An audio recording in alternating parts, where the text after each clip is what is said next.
Swastiastu Bu Ayu. Salam Swastiastu Pak Guru. Selamat pagi Bu Ayu. Selamat pagi. Bagaimana kabarnya hari ini? Astungkare baik Pak. Astungkare baik ya. Pak sendiri bagaimana? Hari ini sehat-sehat, mudah-mudahan tetap dalam lindungan Tuhan Yang Maha Esa, selalu sehat walafiat. Bu Ayu, hari ini saya akan melakukan percakapan, observasi ya Bu ya. Sebelum nanti saya akan amati ya proses pembelajaran yang akan dilakukan dalam kelas, atau sebelumnya saya akan melakukan supervisi kelas. Nah, adapun tujuan dari kegiatan ini yang dilakukan seperti nanti di supervisi itu adalah untuk mengetahui dan juga mengevaluasi jalannya proses pembelajaran yang dilakukan. Jadi nanti ada beberapa pertanyaan yang akan saya sampaikan. Yang pertama berkaitan dengan tujuan, kira-kira atau tujuan apa, atau apa tujuan pembelajaran yang ingin dicapai dalam pembelajaran yang akan dilaksanakan. Baik Pak, terima kasih. Jadi tujuan yang ingin saya capai dalam supervisi ini adalah tentunya ingin murid saya aktif ya di dalam pembelajaran di kelas, aktif dalam berdiskusi dengan kelompoknya, dan mampu mempresentasikan hasil diskusi kelompok lain dengan percaya diri dan mampu menanggapi kelompok lain dengan baik Pak. Oh, jadi begitu. Nah, Bayu, jadi bagian mana yang nanti akan saya amati? Jadi yang ingin yang ingin diamati oleh Bapak itu adalah di bagian keaktifan siswa Pak. Jadi keaktifan siswa dalam hal ini adalah dia aktif bertanya, kemudian ketika kerja kelompok dia aktif dia berdiskusi dengan temannya, kemudian juga di mana siswa mampu mempresentasikan hasil diskusinya itu dan menanggapi kelompok lain setelah berdiskusi Pak. Kemudian karena ini selama berdiskusi juga siswa saya saat berdiskusi kelompok terkadang hanya ada beberapa siswa yang aktif dalam kegiatan presentasi. Jadi harapan saya yang ingin saya Bapak amati itu di bagian keaktifannya Pak. Oh ya begitu. Nah, secara umum berarti terkait dengan keaktifan siswa. Nah, nanti Ibu akan menggunakan strategi apa agar murid Ibu mampu berperan aktif dalam berdiskusi dan mampu menyampaikan tanggapan dan katanya kepada kelompok lain. Baik Pak, jadi rencananya saya akan menggunakan strategi yang membangun kemitraan terhadap murid, ya terhadap murid saya. Kemudian saya beri nama strategi itu dengan nama jangan takut salah ya. Jadi di mana dari pengamatan saya selama ini sebenarnya murid mempunyai pendapat, namun mereka tidak mau mengungkapkan disebabkan karena murid tersebut takut salah Pak. Takut salah. Jadi itu strategi yang saya gunakan, sehingga dengan strategi jangan takut salah ini saya berharap siswa itu mampu berperan aktif dalam berdiskusi dan mengungkapkan pendapatnya di kelas. Oh iya, nah luar biasa sekali itu. Nah sekarang harapannya setelah kegiatan pra-observasi ini dilakukan, seperti apa gambaran harapan yang Ibu harapkan? Baik Pak, jadi harapan saya setelah kegiatan pra-observasi ini adalah murid-murid mendapatkan instruksi mereka bisa aktif dalam pembelajaran, khususnya ketika berdiskusi, kemudian mampu berperan aktif dan berani menyampaikan pendapatnya dengan baik. Baik Bu, saya kira sudah cukup kegiatan pra-observasi hari ini. Semoga nanti pada kegiatan seterusnya berjalan lancar, tidak ada hambatan apapun yang prinsip sesuai dengan harapan yang diinginkan. Terima kasih Pak Jero atas waktu dan bimbingannya sebelum kegiatan observasi ini. Terima kasih. Om Santi. Pagi, luar biasa. Oh, lancarnya lagi? Saya mau tahu, sebelum saya mulai pembelajaran hari ini, di pertemuan hari ini, saya ingin mengajak dulu kelas kalian, apakah sudah baca? Tadi kita pasang komersial, anak?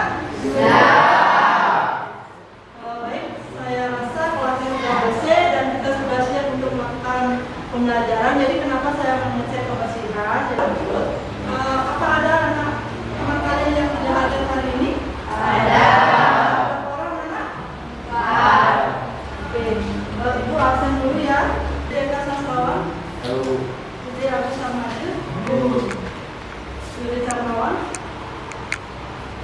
Budi Widyasalut, di sini ada Pak Sekolah Wisnu Budi Ardiasu.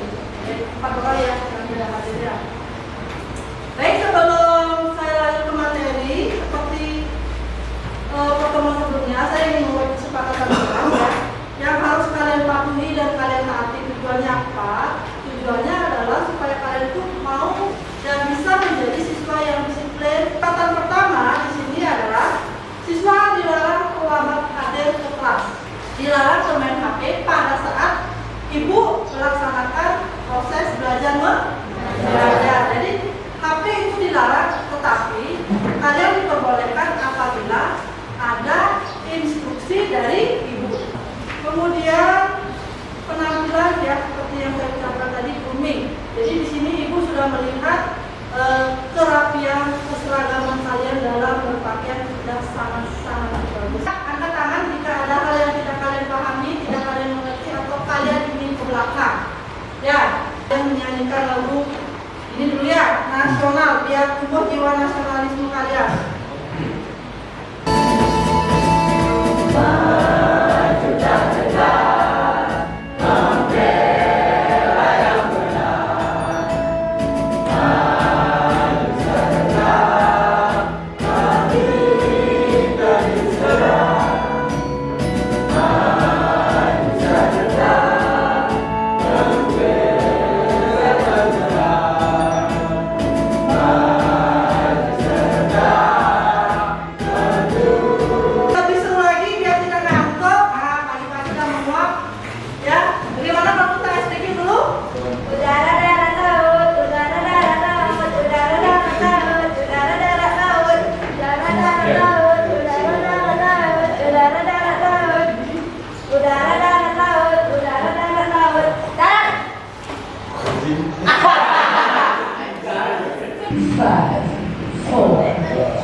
Kemudian produk ini dijual kepada konsumen, kemudian dipergunakan oleh konsumen selayaknya fungsi dari produk tersebut. Sedangkan jasa itu adalah produk yang tidak bisa kalian pegang, tidak berupa fisik, tetapi adalah sentuhan atau layanan, tapi bisa kalian rasakan.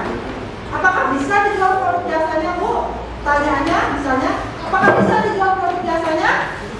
Bisa. Contohnya apa, anak?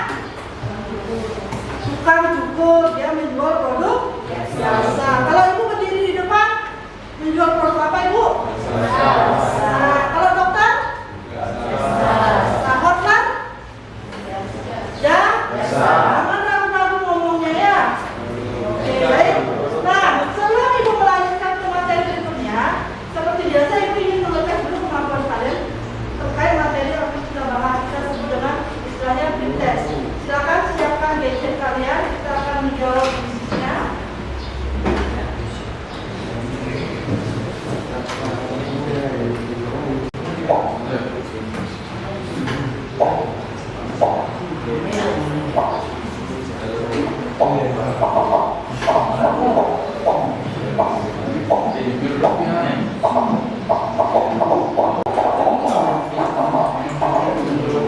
Oke. Kita semua berdoa ya. Mulai ya.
Tadi Ibu sudah memberikan pertanyaan pemakai terkait produk ya. Sekarang coba anak-anak aktifkan. Sebelum Ibu lanjut, Ibu akan menyampaikan tujuan dan pembelajaran yang akan kita bahas hari ini adalah tujuan yang pertama adalah peserta didik mampu memahami konsep perencanaan produk dalam kegiatan produksi. Jadi kalian bisa mengetahui apa sih itu konsep perencanaan produk. Kemudian peserta didik mampu menganalisis kebutuhan pasar. Yang ketiga, peserta didik menetapkan jenis produk yang tepat. Dan yang terakhir, peserta didik menghitung jumlah produk yang akan diproduksi. Nah, kemarin anak-anak kan sudah membuat desain prototipe dari produk tersebut. Nah, sekarang Ibu ajak kalian untuk bagaimana memahami perencanaan produk yang sudah kalian buat desainnya itu dari depan kalian. Apa yang bisa kalian paparkan dari gambar yang ada di depan? Yang di sebelah kanan saya, gambar apa ini anak? Tas ini bagian dari apa anak? Produk. Di sini adalah produk tergolong kategori produk apa anak? Ya, jadi kalian sudah bisa memahami kan? Di sini sudah ditetapkan bahwa orang tersebut dia memilih produk tas. Alasannya apa? Mereka sudah memiliki alasan mengapa mereka memilih produk tas untuk dijadikan remaja, dewasa, atau orang tua. Sehingga produk yang kita pasarkan itu betul-betul sesuai dengan target yang diharapkan. Itu disebut dengan perencanaan produk. Sini asalnya produk. Tidak kita asal-asalan membuat produk ya. Yang penting yang produk-produk terlaku atau tidak salah itu. Bukan merupakan jiwa dari wirausaha.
menjelaskan sedikit materi terkait produk ya.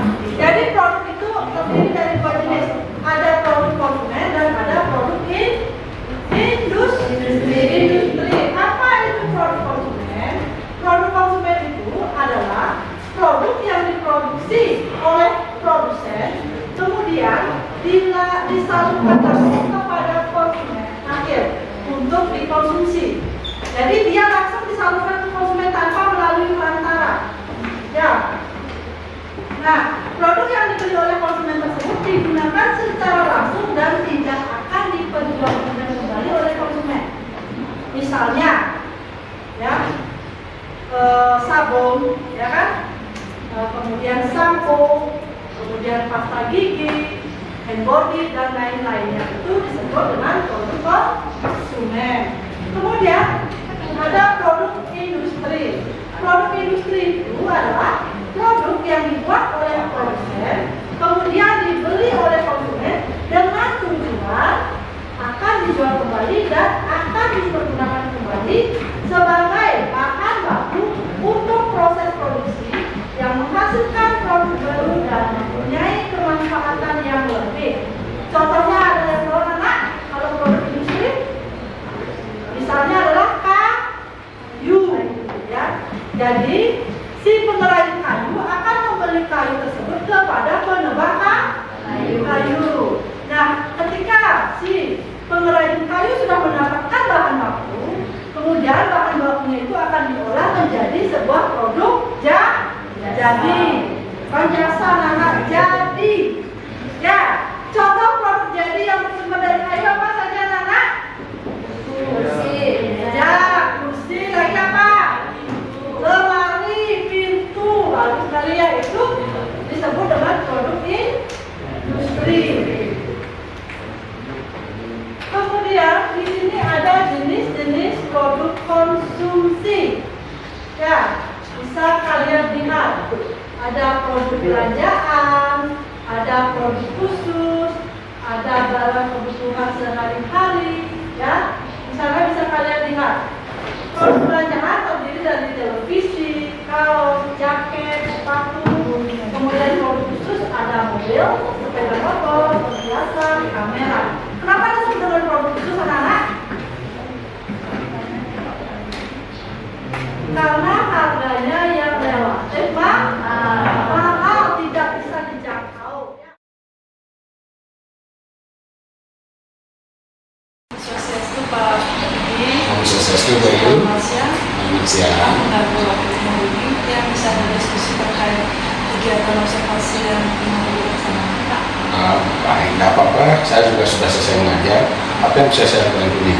Ya Pak, terkait kegiatan observasi kemarin saya mau tanya terkait penilaian dan tentang balik dari Bapak terhadap proses pembelajaran yang kemarin ya Pak.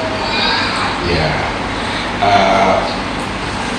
Ibu Ayu, kita kan sudah melewati fase observasi.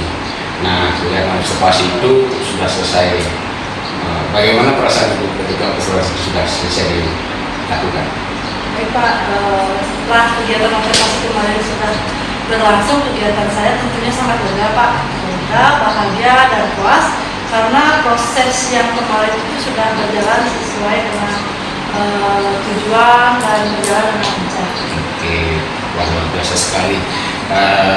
Nah, selanjutnya menurut Ibu, dari apa yang Ibu rencanakan, apakah semuanya sudah berjalan sesuai dengan apa yang Ibu rencanakan? Menurut saya pribadi, kegiatan kemarin sudah Pak. Jadi apa yang sudah saya praktekkan di observasi itu sudah berjalan sesuai dengan tujuan di dalam modul ajar yang saya buat. Jadi sudah terlaksana dari apa yang Ibu rencanakan. Nah, sekarang dari aktivitas itu, apakah sudah ada kepuasan dari apa yang Ibu lakukan atau memang belum ada kepuasan? Tingkat rasa kepuasan bagaimana? baik Pak, dari kegiatan kemarin ada sih beberapa kepuasan yang saya dapatkan, tapi ada juga sedikit saya merasa tidak puas terkait kegiatan observasi yang kemarin dilaksanakan. puasnya itu saya melihat, jadi sebagian besar murid itu sudah menunjukkan progres yang signifikan terhadap apa yang ingin saya capai. Jadi di sini murid sudah banyak yang terlibat aktif dalam diskusi kelompok maupun dalam kegiatan diskusi di depan rekan sejawatnya. Nah, yang membuat saya merasa tidak puas ada beberapa yang sedikit tapi siswa yang mungkin belum aktif dalam kegiatan pembelajaran, mengingat mereka asik bermain sendiri. Nah, kemungkinan murid itu memiliki gaya belajar yang berbeda dengan rekan-rekan yang lainnya, sehingga dia tidak terlalu aktif dalam kegiatan diskusi. Bu Ayu, dari apa yang Ibu sampaikan barusan, dari gambaran pembelajaran yang sudah Ibu lakukan dengan murid di kelas, beberapa Ibu sampaikan bahwa tekannya berkurang. Nah, secara umum, apakah dari pengamatan Ibu itu sudah tercapai kompetensi dari anak-anak? Dari pengamatan kemarin itu sebagian besar sudah tercapai Pak kompetensi siswa itu, meskipun ada beberapa siswa yang belum mencapai kompetensi yang diujikan. Nah, mungkin itu disebabkan karena ada beberapa siswa yang belum memahami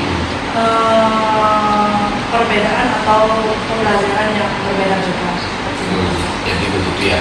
Nah, itu kan merupakan sebuah